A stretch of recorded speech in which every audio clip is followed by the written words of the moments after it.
সিরিয়ালের নির্মাতাদের কাছে ডিভোর্স একটি বিরাট বড় ইস্যু বা বিরাট বড় ব্যাপার হলেও বাস্তবে কিন্তু এমনটা নয়।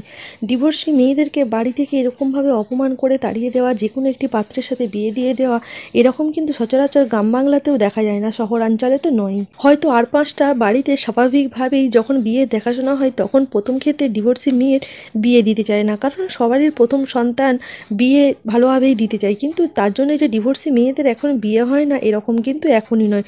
ডিভোর্সি মেয়েদেরও ধুমধাম করে বিয়ে হয়, এবং এমনকি দেখা যায় যাদের বাচ্চা আছে তাদেরও ধুমধাম করে বিয়ে হয়, সেটা মেয়ে হোক বা ছেলে, সবার ক্ষেত্রেই। ফুদা যখন তার দেওয়া চিঠিটাকে পড়ে তখনই চিঠিটি পড়েই বলে যে এই চিঠি তার লেখা নয়, এই চিঠির যে কথা আছে সেগুলোই তার নয়, কারণ সে জানতে চেয়েছিল ডিভোর্সি মেয়ে হিসাবে তাকে তার বাড়ির লোক জেনে শুনে বিয়ে করছে কিনা, মন থেকে বিয়ে করছে কিনা।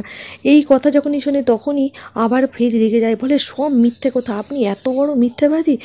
আবার যখন বলে আপনি সব জানিয়েছিলেন, কাকে জানিয়েছিলেন এই কথাটা আমাকে বলুন তো, তখনই বলে কেন, আপনাদের বাড়ির বৌমা ফরিদাকে জানিয়েছিলাম। এখন ওপরে কি কথা হচ্ছে, ঝগড়াটা বাঁধলো কি বাঁধলো না, বিয়েটা ভাঙলো কি ভাঙলো না, এত সব চিন্তা করে করে ফরিদার মাথা খারাপ হয়ে যেতে থাকে। তাই সে মনে মনে চিন্তা করে আর নিচে থাকবে না, এবার উপরে যেয়ে এই সমস্ত কথা শুনবে। আড়ি পাতা তার এমনিতেই স্বভাব আছে, এই বলে যখনই আড়ি পাততে যায় তখনই ভেজানো দরজা হুড়মুড়িয়ে খুলে গেলেই পড়ে যায়। আর তারপরেই দাদাভাইয়ের প্রশ্নের মুখে পড়ে ফরিদা। এইদিকে মা গণপতির কাছে প্রার্থনা করতেই থাকে, কারণ ছেলের বিয়ে মাকে দেখতে নেই। তাই সে মনে মনে বসে গণপতির কাছে বলে তার ছেলের যেন ভালোভাবে বিয়েটা হয়ে যায়। কিন্তু তখনই প্রদীপটি হঠাৎ করে নিভে আসে, যেটি সাধারণত সিরিয়ালে দেখানো হয়। ওদের ক্ষেত্রেই প্রদীপ নেমে যায়, ওদের ক্ষেত্রেই যত অঘটনগুলোই ঘটে।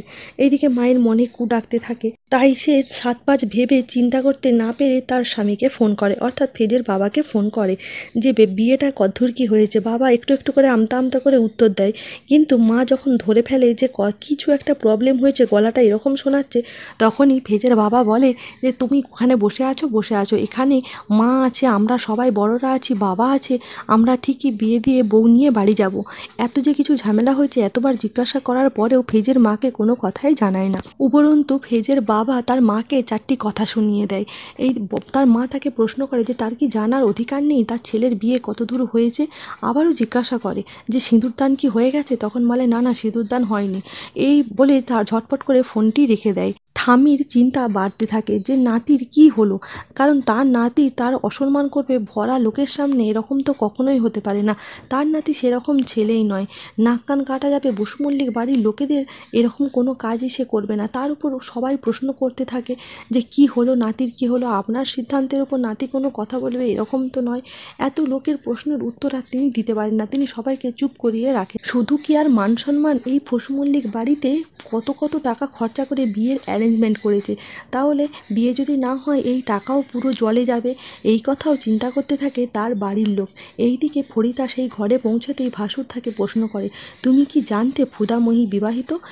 তখন ফরিদা বেমালুম কথাটিকে অস্বীকার করে যায়, আমি কি করে জানবো, আমি যদি জানতাম তাহলে কি এই বিয়ে এতদূর পর্যন্ত আমি হতে দিতাম? আমি তো জানিই না ফুদাময়ী বিবাহিত, আমি তো এইমাত্র কথাটা শুনছি। ও মা, তুমি এরকম একটা মেয়ে, এই বলে দাদাভাইকে আরও প্রশ্রয় দিতে থাকে।